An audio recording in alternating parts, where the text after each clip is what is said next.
If you follow tech news at all, then there's a chance you've heard of a little thing called Bitcoin. Well, Bitcoin is a currency. It's a bit different than the money you're used to. Bitcoin is what's known as a cryptocurrency, a digital asset used as a medium of exchange that uses cryptography to control its creation. Currencies like this are nothing new, with technologies such as eCash and Hashcash showing up before the first distributed cryptocurrencies like Bitgold came around. Bitcoin was first created by Satoshi Nakamoto, with the first coins mined on January 3rd of 2009. The idea behind Bitcoin is simple.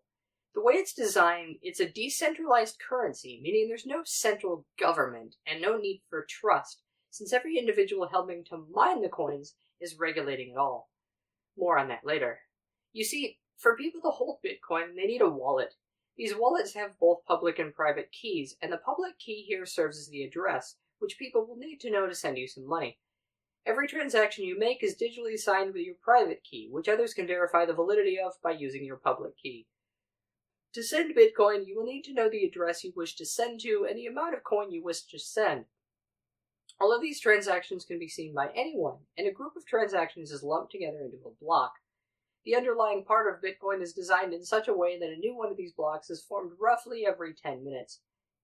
When these transactions are created, they're initially unconfirmed. However, when a block is appended to the blockchain, other users can cryptographically verify the transactions using some fancy math. These blocks are digitally signed with a hash of the previous block, and then appended to what's known as the blockchain. The blockchain is a public ledger of all Bitcoin blocks and associated transactions. It's public knowledge, so everyone can see it. Because Bitcoin is a decentralized currency, this means that there's no central government that verifies what happens. The verification here happens in the form of a consensus.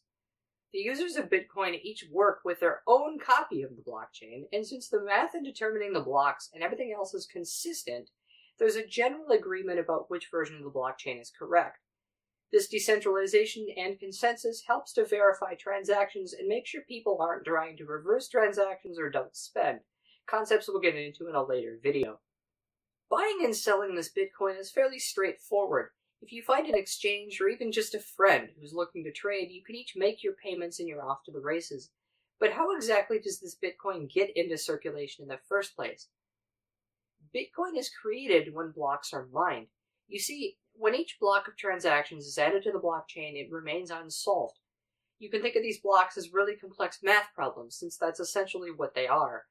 The problem with this is that what we're trying to solve here is a hash, a digital signature of sorts, of the data within the block. To create a block, a few things go into it. Among other things is a nonce, which is a number.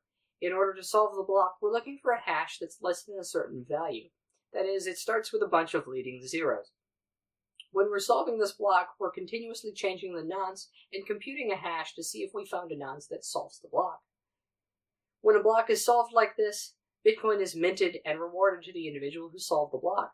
Initially, when Bitcoin was created, the reward was 50 Bitcoins. This reward halves every 210,000 blocks, however, and at the time of filming, it's currently at 12.5. This halving is designed to allow for the creation of 21 million coins before they stop coming into circulation.